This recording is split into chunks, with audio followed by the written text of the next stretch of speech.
少人喺農曆新年都會選擇到酒樓食團年飯。餐務管理協會主席梁振華指，年29團年飯訂座市道較去年增長10%，不過餐廳只能夠做一輪台生意。佢認為市民仍然受經濟影響，寫菜單冇以往豪爽。家庭客咧，因為始終經濟我哋個前景又唔係話咁樂觀啦，即係我哋即係始終業界咧就比較保守啲，因為咁變咗今年咧人均消費咧都係同上年差唔多，都係350至400蚊之間嚟㗎。即係同疫情之前比咧，始終都係大家即係都係一個觀望態度啦。始終嗰個消費都係同疫情比都係爭15%嘅，即係例如寫菜單啊，都係比較即係冇咁豪爽啊咁樣咯。梁振華又指，由於農曆新年食材來貨價上升，酒樓亦有調整價格。不過考慮目前經濟情況，價格調整少於5%。佢亦表示，因為一簽多行，認為旅遊區商戶生意增長約20%，但民生區商戶嘅生意增長就唔大。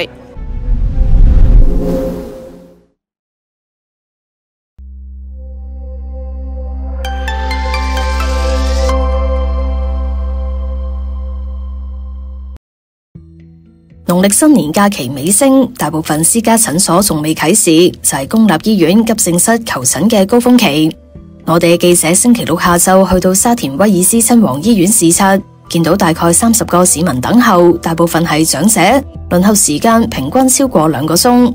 次緊急或者非緊急病人嘅輪候時間最長超過8個鐘。我係琴晚嘅7點10分到嘅，依家先走得。等醫生係等咗14個鐘。咁其實佢人手方面，即係等嘅時間會唔會有啲姑娘幫手去睇一睇？有啊，其他都好正常啊。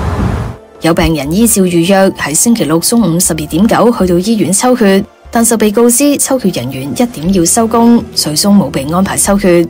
我頭先問清潔嗰個唔知阿叔啊嘛，我話咦點解未開始？佢話2點鐘咁啊，我哋喺嗰度等咯。跟住咧清潔阿嬸又話今日收咗啊，收咗1點半。根據醫管局網頁，截至星期六下晝2點9，大埔雅麗氏何妙齡那打素醫院輪候時間最長超過4個鐘，屯門醫院同東區醫院就需要輪候3個鐘，其餘醫院嘅急症室輪候時間都係大概超過1個鐘至2個鐘。